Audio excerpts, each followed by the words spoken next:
कहीं ऐसा ना हो कि हम आपा खो बैठे। तो ये हम नहीं चाहेंगे कि हम ऐसा कुछ हो तो जो देश को आज दुखद तस्वीरें देखने में सामने आए।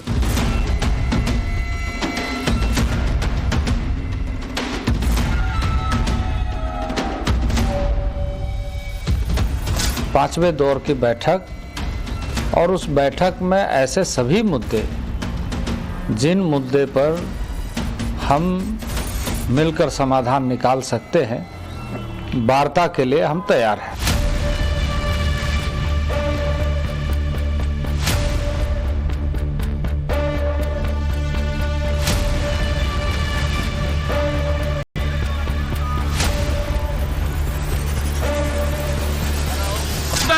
का रिहर्सल चल रहा है ये कब दिल्ली की तरफ को चल रहा है। प्रधानमंत्री मोदी जी ने उनको 4 स्तंभों में बताया हुआ है 2024 के चुनावों के लिए, और आप इस तरीके से उनके साथ बर्ताव करेंगे, ये दिखाता है कि कथनी और करनी में कितना अंतर है।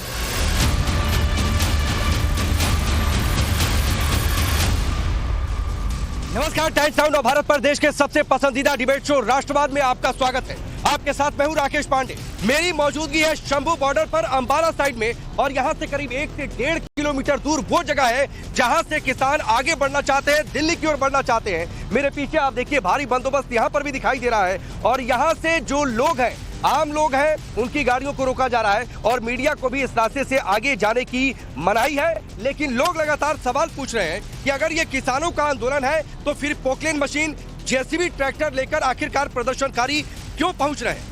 पंजाब हरियाणा के शंभू बॉर्डर पर किसान दिल्ली कूच करने के लिए लगातार डटे हुए हैं। जहां पर मैं मौजूद हूं, लगातार आंसू गैस के गोले जब छोड़े जा रहे हैं तो उनकी आवाज यहां तक सुनाई दे रही है। अनाउंसमेंट सुनाई दे रही है कि किसान पीछे हटे, जो आगे बड़ी मशीनों के साथ बढ़ रहे हैं। इस बीच पुलिस के ड्रोन को हटाने के लिए वहां पर पतंगों का इस्तेमाल किया गया है। शंभू बॉर्डर पर यानी यहां से करीब 1.5 किलोमीटर दूर करीब 14,000 किसान तैयार हैं, और वो ये कह रहे हैं कि या तो हमारी मांग मान लो या तो फिर हमें दिल्ली तक जाने दो।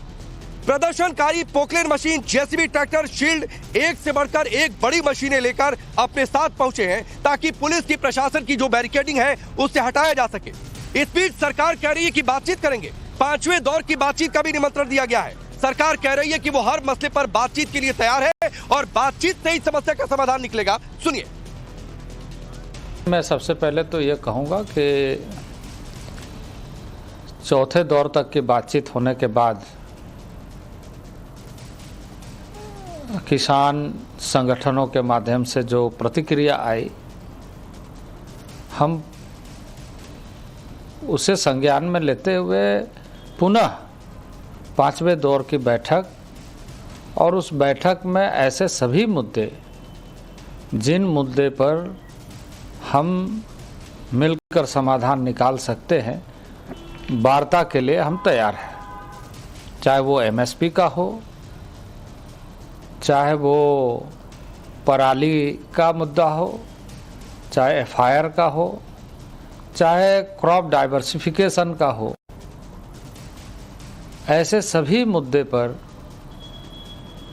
बातचीत के लिए हम तैयार हैं। और मैं यही निवेदन करूंगा कि सबको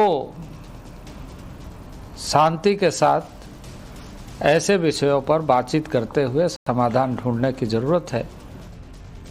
सरकार क्या कह रही है, बातचीत के लिए बार बार अपील कर रही है, वो भी आपने सुना।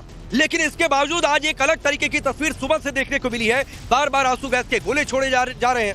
किसान नेता आगे बढ़ने के लिए उतावले हैं। वो बार बार कह रहे हैं कि हमें आगे दिल्ली तक जाने दिया जाए या तो हमारी मांगे मान ली जाए। एमएसपी कानून की गारंटी पर अड़े हैं। किसान नेता जगजीत सिंह डल्लेवाल तो कह रहे हैं कि जिस तरीके का माहौल है तो डर है कि कहीं आपा हम खो न बैठे। सरवन सिंह पंढेर कह रहे हैं कि कहीं ऐसा न हो कि देश को दुखद तस्वीर देखनी पड़ जाए। तो सवाल तो पूछा जाएगा कि आंदोलन के नाम पर क्या ये धमकी वाली भाषा नहीं है क्या? आप खुद सुनिए।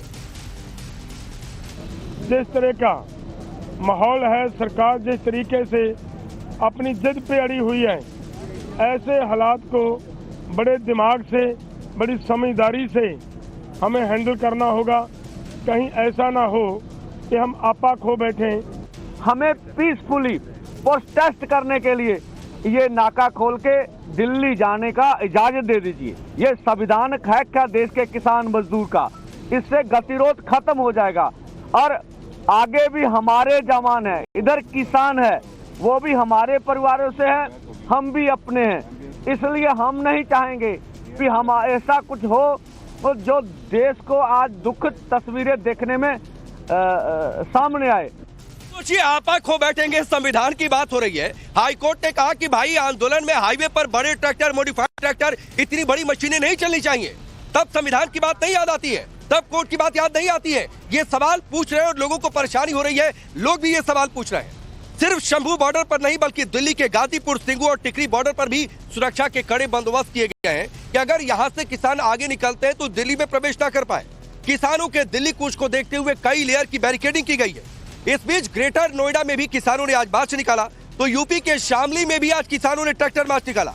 किसान नेता राकेश टिकैत ने बता दिया कि यूपी में किसान आंदोलन को लेकर क्या सोच रहे हैं, उनकी ये बात सुनिए। हमारा हक है, यहाँ पे अपना हक लेना है। जो किसान पंजाब हरियाणा बॉर्डर पर इस वक्त समर्थन कर रहे हैं, प्रोटेस्ट कर रहे हैं, उनका आप समर्थन कर रहे हैं? हाँ, समर्थन कर रहे हैं उनका, समर्थन कर रहे हैं। सरकार कह रही है कि जो मांगे हैं उसमें सहमति नहीं बन पा रही है, उसके पीछे बन जाएगी। अभी क्या ज्यादा दिन हो गए, अगली सरकार आओगी वो बना लेगी सहमति। आप लोगों की आगे की रणनीति क्या होगी, क्योंकि लगातार आप लोगों की मीटिंग जो है, का ट्रैक्टर का रिहर्सल चल रहा है, ये कब दिल्ली की तरफ को चलना, इनका रिहर्सल चल रहा है अभी। तो दिल्ली की सीमाएं तो नजदीक है, दिल्ली की सीमा दूर नहीं। इस बीच खबर एक और खबर यह है कि केंद्र सरकार गन्ना किसानों को लेकर बड़ा फैसला कर सकती है। सरकार गन्ने की कीमतें बढ़ाने पर विचार कर सकती है और ऐसा माना जा रहा है कि आज शाम जो कैबिनेट की बैठक होने वाली है, उस कैबिनेट की बैठक में इस प्रस्ताव पर मुहर लग सकती है, यानी गन्ना की कीमतें बढ़ा दी जाए। दूसरी तरफ आंदोलन के नाम पर राजनीतिक दल सियासी फसल तैयार करने में लग गए, क्योंकि सामने चुनाव है, तो जाहिर सी बात है उन्हें ये बड़ा मौका लग रहा है। किसानों के समर्थन में उतरते हुए तमाम विपक्षी दल सरकार पर हमला बोल रहे हैं, सुनिए। पर केंद्र सरकार अपनी जिम्मेदारी से भाग रही है, ये दुर्भाग्यपूर्ण है। और वो शांतिपूर्वक प्रोटेस्ट करना चाहते हैं, उसको भी अलाउ नहीं कर रहे हैं, टीयर गैस छोड़ रहे हैं, बॉर्डर पर रोक रहे हैं। ये हमारे मैं नहीं मानती हूँ ये हमारे दुश्मन हैं, ये हमारे देश के अन्नदाता हैं। प्रधानमंत्री मोदी जी ने उनको 4 स्तंभों में बताया हुआ है 2024 के चुनावों के लिए, और आप इस तरीके से उनके साथ बर्ताव करेंगे, ये दिखाता है कि कथनी और करनी में कितना अंतर है। आज किसान की मांग क्या है? किसान कह रहा है मेरी फसल का मेरे को पूरा दाम मिलना चाहिए कि नहीं मिलना चाहिए? मिलना चाहिए। उसकी बात क्यों नहीं मानते? किसान को ये क्यों करना पड़ रहा है? चलिए वो सवाल आपके सामने रखता हूं जिनके इर्द गिर्द आज की चर्चा आगे बढ़ेगी। पहला सवाल ये कि किसान नहीं मानेंगे, कूच करेंगे, आगे फिर क्या होगा, क्या स्थिति निकलकर सामने आएगी? सवाल ये भी कि आंदोलन है तो आंदोलन होना चाहिए, पोकलेन और बुलडोजर कहां से आ गए? केंद्र का बड़ा फैसला, यूपी के किसान नापेंगे रास्ता, क्योंकि अब से थोड़ी देर बाद ये बड़ी खबर भी आ सकती है। सवाल ये भी है कि सरकार बातचीत को तैयार है, फिर आखिरकार ये तकरार क्यों, बार बार पुलिस को आंसू गैस के गोले क्यों छोड़ने पड़ रहे हैं? सवाल ये भी है कि किसानों के नाम पर आखिरकार कौन कौन सियासत कर रहा है। चलिए आपका परिचय आज के मेहमानों से करवाता हूं। जगत चौधरी हमारे साथ जुड़े हुए किसान नेता, सूर्य प्रकाश मैथिल राजनीतिक विश्लेषक के तौर पर, वीरपाल चौधरी जी हमारे साथ जुड़ेंगे किसान नेता, ब्रजेश भाटी भी हमारे साथ जुड़ेंगे किसान नेता। आप सभी का बहुत बहुत स्वागत है। जगत चौधरी जी, मैं आपसे शुरू कर रहा हूं। किसान चाह रहा है कि उसे एमएसपी मिले, यानी उसे फसल की कीमतें नहीं मिल पा रही है, उसका हक नहीं मिल पा रहा है। तो ऐसे किसान के पास ये पोकलेन, बुलडोजर, इतनी बड़ी मशीनें कहां से आ रही हैं?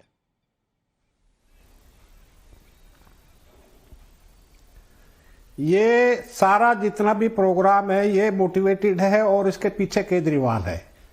और केजरीवाल और ये इंडी गठबंधन के लोग चाहते हैं कि किसी तरह से सरकार, केंद्र सरकार को, जिसने किसानों के लिए इतना सब कुछ दिया, और किसानों को कोई आज तक सरकार स्वतंत्रता से आज तक नहीं आई जिसने कि किसानों के लिए हर वर्ष इतना 6-6 हजार रुपया, 12-12 हजार रुपया और सब्सिडी और खाद पे सब्सिडी, इतना सब कुछ देने के बावजूद भी इन लोगों को संतुष्टि नहीं है।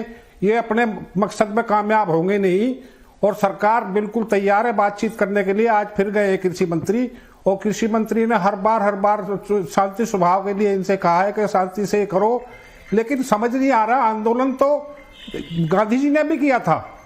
ये आंदोलन कैसा आंदोलन है जिसमें पोकलेन और ये तलवारें, भाले, तो ये आंदोलन है? ये किसान कैसे? नहीं, जगत चौधरी जी अपनी बात पूरी करिए, आप अपनी बात पूरी करिए। मैं थोड़ा सा रोक रहा हूं क्योंकि पीछे से फिर आवाजें आ रही है गोले दागने की। फिर आंसू गैस के गोले छोड़े जा रहे हैं। अगर बैकग्राउंड से आवाज आप लोगों तक पहुंच रही होगी तो दर्शक भी इस तस्वीर को देख रहे हैं कि यहां से 1 किलोमीटर दूर अब आगे नहीं जा सकते। ये आंदोलन की स्थिति है। किसानों का उनका वाजिब हक मिलना चाहिए। अगर उनकी मांग एमएसपी को लेकर है, सरकार बातचीत करे, रास्ता निकाले, उसके साथ है। लेकिन ये इस तरीके का आंदोलन। जगत चौधरी अपनी बात पूरी करिए।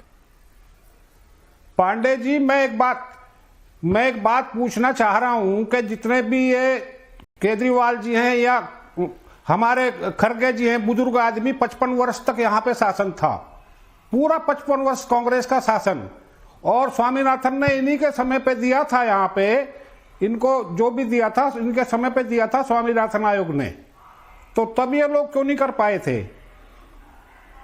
हेलो हेलो, आवाज ठीक है। नहीं ब्रिजेश भाटी, हेलो, ठीक है ब्रिजेश भाटी जी, आपकी बात बिल्कुल ठीक है। सूर्य प्रकाश मैथिल, नहीं आपकी आवाज पूरी ठीक तरीके से आ रही थी। मैं आता हूं सर आपके पास। एक टिप्पणी सूर्य प्रकाश मैथिल आपकी भी। जिस तरीके से स्टेटमेंट्स है विपक्षी दलों के, कांग्रेस कह रही है कि गारंटी, आज उसमें एक शर्त लगा दी कि सभी फसलों पर नहीं दे सकते, लेकिन जो जरूरी है उन पर हम देंगे। खुद सरकार में थे तब नहीं दे पाए, तो क्या ये पूरा पॉलिटिकली मोटिवेटेड है?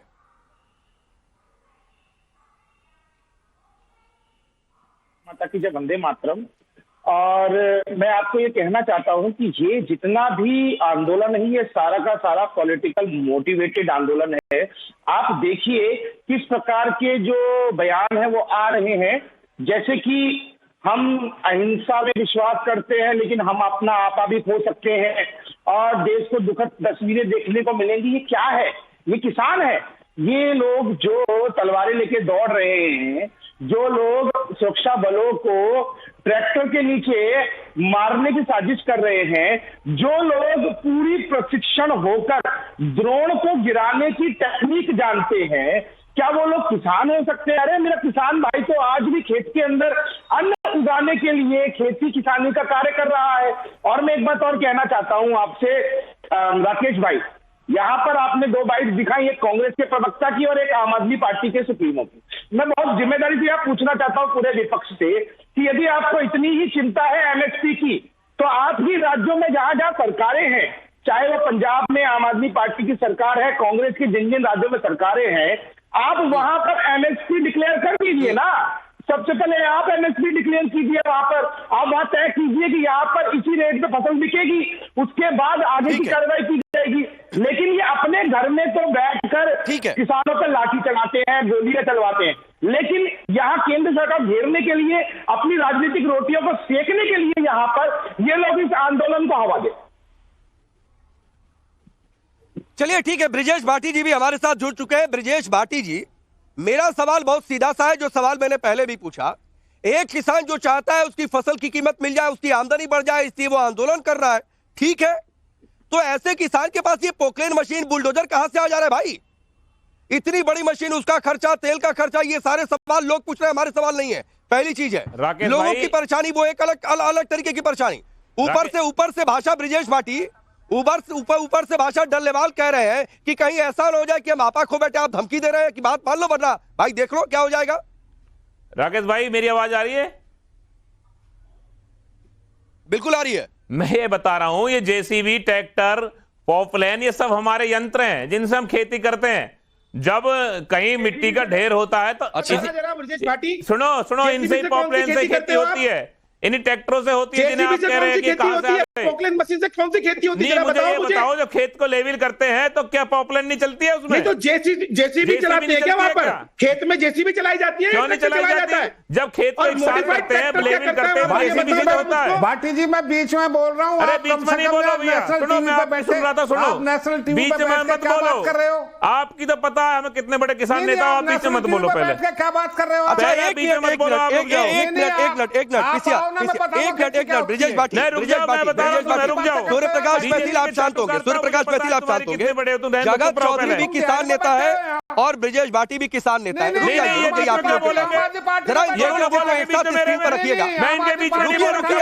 रुकिए, पीसीआर एक बार सबकी आवाज डाउन करिएगा। सुनिए, आप लोग सवाल सुनिए। मैं जरा बहुत चीजें क्लियर कर देना चाहता हूं। जब तुम्हारी बात ब्रिजेश भाटी और जगत चौधरी एक साथ स्क्रीन पर हैं। अब मुझे एक बात बताइए, ब्रिजेश भाटी और जगत चौधरी, आप ठीक करिएगा, जहां गलत बोलेंगे इनको टोक दीजिएगा। ये पोकलेन से कौन सी खेती होती है भाई? जेसीबी तो एक बार फिर मैंने मान लिया कि चलिए हो सकता है कहीं लेवलिंग करने पड़ जाए, कहीं जरूरत पड़ जाए, पता नहीं कितनी जरूरत पड़ती होगी, मुझे आइडिया नहीं है, मैं खेती नहीं करता हूं। लेकिन जगत चौधरी और ब्रिजेश भाटी, जरा आप लोग बताइए। ब्रिजेश भाटी पहले आप, ये पोकलेन से कौन सी खेती होती है? दिल्ली में पोकलेन चलाओगे आप? दिल्ली में क्यों नहीं चलेगी? दिल्ली में पोकलेन दिल्ली किसी के बाप की है? दिल्ली किसी के बाप दिल्ली की में है? चलेगी भाटी साहब? नहीं, दिल्ली किसी के बाप की है। अरे भाटी साहब सुनिए मेरी बात। दिल्ली किसी के बाप की नहीं है, मैं उस दिन से कहता आ रहा हूँ। अरे दिल्ली हमें आना है, हमें कोई मतलब नहीं है, कौन रोकेगा हम देखते हैं। दिल्ली किसी के बाप की नहीं है, दिल्ली किसी की बंधुआ मजदूर नहीं है। हाई कोर्ट ने ऑर्डर दे दिया है, पोकलेन रोड पे नहीं चलेगी, पोकलेन वहां चलेगी जहां चलना है। पोकलेन दिल्ली चलेगी, दिल्ली आ रही है। और बताओ, और क्या करोगे तुम बताओ? ये तोड़ गया। ब्रिजेश भाटी, अभी भी मेरे सवाल का जवाब नहीं मिला। नहीं, मैं एक सवाल, अरे सुनिए भाई, मत बोलिए वरना मुझे आवाज डाउन करवानी पड़ेगी। रुक जाइए, मैं नहीं चाहता हूं किसी गेस्ट की आवाज डाउन करवानी पड़े। ब्रिजेश भाटी, मुझे एक बात नहीं, अभी सिर्फ ब्रिजेश भाटी की आवाज होने रहेगी, फिर जगत चौधरी आपके पास आऊंगा। ब्रिजेश भाटी, मुझे बताइए ना, पोकलेन की जरूरत कहां पड़ती है खेती में? कौन सी फसल बुआई किस चीज में जरूरत पड़ती है बताइए, मुझे नहीं जानकारी है। सुनो, पॉपलेन की जरूरत वहां पड़ती है जहां मिट्टी उठानी पड़ती है, जहां मिट्टी उखावट होती है। और पॉपलेन की जरूरत अब ये जो तो जेसीबी क्या करेगा फिर? किसान के बीच में जो, अरे जेसीबी क्या करेगा? किसान के बीच में जो बोल्डर पत्थर आ रहे हैं हटाएगा किसान, इसी के लिए तैयार करेगी। हाँ, इसी के लिए तैयार करी गई है। तो ये कहिए ना, तो मत कहिए कि खेती के लिए। आप ब्रिजेश भाटी, आपने सच बोल दिया। मत कहिए कि खेती के लिए तैयार की गई है, बोलिए ये जो बोल्डर लगे हैं उससे हटाने के लिए लेकर आए हैं पोकलेन। ये किसान नहीं है, उपकरण है, ये उपकरणित काम आ रहे हैं। ये किसान नहीं है। भाटी जी हाथ जुड़वा लो, भाई भाटी जी हाथ जुड़वा लो। इस भाजपा की चाटुकारिता बंद कर दो और किसान नेता निगमत प्रवक्ता लिखो बीजेपी का अपने आप को। आप किसानों को मैं भाजपा की बात नहीं कर रहा, मैं आम आदमी। सुनिए, ये जो दिल्ली परेशान है, अरे दिल्ली परेशान है उसके लिए कह रहा हूँ। दिल्ली किसने परेशान? दिल्ली ये कितने लोग जाम में फंस रहे हैं? हमने लगाए हैं, ये किसान लाए बैरिकेड, ये पत्थर किसान लाए हैं। ये बताओ किसने लगाए हैं? ये दिल्ली सरकार ने 26 जनवरी पर क्या ड्राम गिरा? 26 जनवरी पर भी ट्रैक्टर लगाए हैं। हमारा 26 जनवरी पर ट्रैक्टर दिल्ली में नचाए किसने थे? लगाने का, बैरिकेड लगाने का। 26 जनवरी में ट्रैक्टर किसने नचाए थे? हमने बढ़ाए थे। नहीं, 26 जनवरी में ट्रैक्टर किसने नचाए? कौन था ध्वज का अपमान करने वाला? गुरदासपुर के सांसद सनी देओल तिरंगा झंडा तार दिया। वो कौन था? तिरंगा झंडा तार दिया उसने, उतारा। RSS नहीं, तिरंगा झंडा तार दिया। RSS, अरे भले आदमी हो। भाटी जी बात सुनो, चुनाव में जीतेगी तो बीजेपी। अरे सुनिए, अब नहीं, हम आप ये चुनाव के चक्कर में मत आओ, अपना शांति रहने दो। दिल्ली में संविधान में अधिकार दिया आंदोलन का, और हम आंदोलन कर रहे हैं और करेंगे। चलिए ठीक है, रुकिए, अब रुकिए, आप लोगों की लड़ाई हो गई। एक और बता रहा हूँ, अरे एक और किसान नेता जुड़ चुके हैं हमारे साथ, वीरपाल चौधरी जी। अब वीरपाल चौधरी जी, मेरे दो सवाल है आपसे, थोड़ा देर से आप जुड़ रहे हैं। एक तो मुझे बता दीजिएगा कि ये पोकलेन से कौन सी खेती होती है? कह रहे थे खेती होती है, बाद में हालांकि मान गए क्यों, तो बोल्डर हटाना है, तो पोकलेन कहां से आ जाएगा भाई? किसान के पास, जिसके पास फसल के लिए फसल का पैसा नहीं मिल रहा है, पोकलेन कहां से लेकर आएगा? नंबर 1 सवाल है। नंबर 2 सवाल है कि कोर्ट ने कहा कि बड़े ट्रैक्टर, बड़ी मशीनें हाईवे पर नहीं चलेंगी, तो ये तो सीधी सी बात है कि हम कोर्ट को भी नहीं मानेंगे। नहीं, देखिए, आप कह रहे हैं पोकलेन जो है, पोकलेन खेती में काम नहीं करती। मैं भी कहता हूं खेती में काम नहीं करती, लेकिन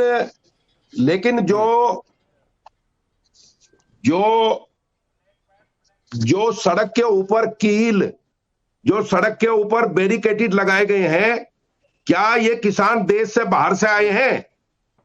किसान अपनी बात कहने का हक नहीं रखता? ट्रैक्टर लेकर आने की भी क्या आवश्यकता है किसान को, बताइए।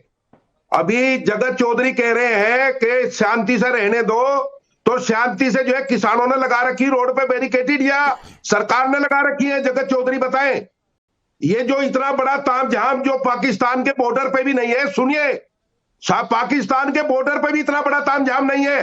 जितना बड़ा तामझाम यहाँ दिल्ली के और हरियाणा के और यूपी के बॉर्डर पर लगा के खड़ा चौधरी जी, कर आपने दिया। बिल्कुल ठीक बात कही। क्या अब सुन करना लीजिए, चाहते हैं? आपने नंबर अब नहीं, एक सवाल का जवाब मिल गया मुझे। अब मेरे दूसरे सवाल का जवाब दे दीजिए कि जिसके पास फसल का पैसा नहीं मिल पा रहा, जो कह रहा है कि एमएसपी हमें दे दो ताकि हमें कम से कम हमारी आमदनी हो जाए, वो पोकलेन का पैसा कहां से लाया भाई?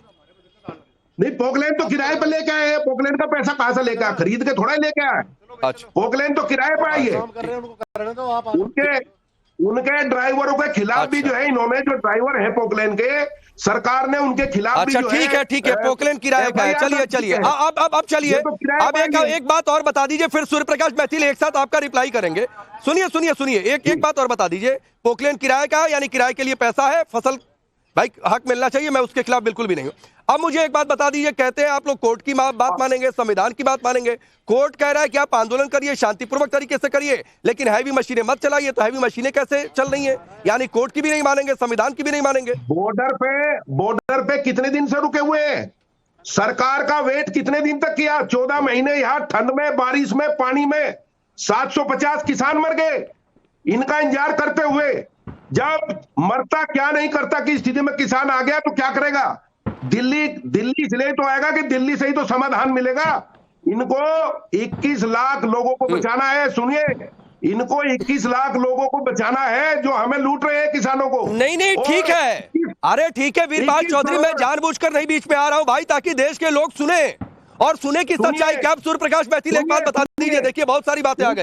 ये कह रहे हैं किराए पर लिया तो किराए वाला पैसा, माने फसल का पैसा मिल नहीं रहा है, किराए वाला पैसा आ गया। ये अजीब स्थिति है। कोर्ट की बात, संविधान की बात मानेंगे, लेकिन कोर्ट कह रहा है हैवी मशीन लेकर मत चलिए। तो हैवी मशीन लेकर चलेंगे, यानी मानेंगे किसी की, नहीं करेंगे अपने मन की। धन्यवाद राकेश भाई। अभी आपने इन सब के चेहरों से नकाब उतार दिया 3 प्रश्न पूछकर। आप देखिए किस प्रकार से ब्रजेश भाटी धमका रहे हैं कि हम तो दिल्ली को घेरेंगे, किसी का बाप की थोड़ी है। ये किसान की भाषा है क्या? मैं ये पूछना चाहता हूं, ये धमका रहे हैं। जो कोई कहता है हम अशांति फैला देंगे, कोई कहता है देश दुखद तस्वीरें देखेगा, कहीं से पोकलेन मशीन ले आ रही हैं, कहीं से इस प्रकार के ट्रेंड लोग आ गए हैं इस आंदोलन में जो कि उड़ते हुए ड्रोन को गिरा सकते हैं, कहीं पर सुरक्षा बलों को गिराकर उनके ऊपर ट्रैक्टर चलाए जा रहे हैं, कहीं पे मॉडिफाइड ट्रैक्टर आ रहे हैं। मैं ये पूछना चाहता हूं बहुत जिम्मेदारी से, ये बार बार चिल्लाते हैं संविधान ने अधिकार दिया है, तो कोर्ट भी तो संविधान के दायरे में है। अगर कोर्ट ने आपको कह दिया कि आप यदि जाना चाहते हैं दिल्ली तो आपका स्वागत है, लेकिन सरकारी बसों में बैठकर जाइए, ये सब तामझाम यहाँ छोड़िए, मॉडिफाइड ट्रैक्टर, पोकलेन मशीनें। नहीं, एक चीज और है सूर्य प्रकाश मैथिल, और मैं दर्शकों को एक चीज और बता दूं कि मेरे पीछे स्थिति कितनी भीषण है कि यहां से लोगों को हटाया गया है और कहा गया है चूंकि आंसू गैस के गोले लगातार, हो सकता है आप लोगों को आवाज आ रही होगी, लगातार गोले दग रहे हैं पीछे, यहां से 1 किलोमीटर की दूरी पर धुआं यहां तक आ रहा है, महसूस हो रहा है। और बाकायदा हमारे साथी ने मास्क दिया कि आप लगा लीजिए जब आपको ज्यादा दिक्कत होगी। यहाँ अनाउंसमेंट हो रही है कि जो मीडिया के लोग हैं वो अपने आई कार्ड अपने पास रखें, लगाकर अपनी रिपोर्टिंग करें। तो ये स्थिति है। और वीरपाल चौधरी, जो बातें सूर्य प्रकाश मैथिल ने कही, उसके बाद क्या कह रहे हैं डड्डेवाल साहब कि भाई ऐसी स्थिति है कि आपा ना खोदे, ही आप लोग देख लो, धैर्य की परीक्षा मत लो। ये तो सही है, धैर्य की परीक्षा कब तक लेंगे? ये तो बिल्कुल सही बात है। पुलिस ने और सुरक्षा बलों ने अपना आपा खो दिया, तब क्या करोगे वीरपाल चौधरी? ये बताओ जरा आप मुझे। तब आप चिल्लाओगे कि पुलिस ने लाठीचार्ज कर दिया? सूर्य प्रकाश मैथिल जी, तब आप कोर्ट का कानून नहीं मानोगे, सुरक्षा बलों की बात नहीं मानोगे, और जब आपकी पिटाई होगी, जब आपको संविधान के अनुसार आप वैसे ही विश्लेषक बने बैठे हैं, तब आप क्या करोगे? नहीं, 5 दिन से पापड़ तल रहे हैं, जानकारी नहीं है। किसानों के आप ठीक है, नहीं, चलिए वीरपाल चौधरी जी और ब्रजेश भाटी जी, आप लोगों को भी देश ने सुना है और कितनी गलत दलीलों के साथ, कुतर्कों के साथ आप डिफेंड कर रहे हैं। कम से कम सही तर्क रखते तो देश आपको दाद भी देता। लेकिन फिलहाल यहां पर स्थिति पीछे गंभीर है, लगातार आंसू गैस के गोले छोड़े जा रहे हैं और उसका धुआं यहां तक 1 किलोमीटर दूर तक महसूस हो रहा है। और यहां पर आप हलचल देखिए, लगातार पुलिस के बड़े आला अधिकारी मौजूद हैं। रुकेंगे यहां पर ब्रेक के लिए, जल्द वापस लौटते हैं।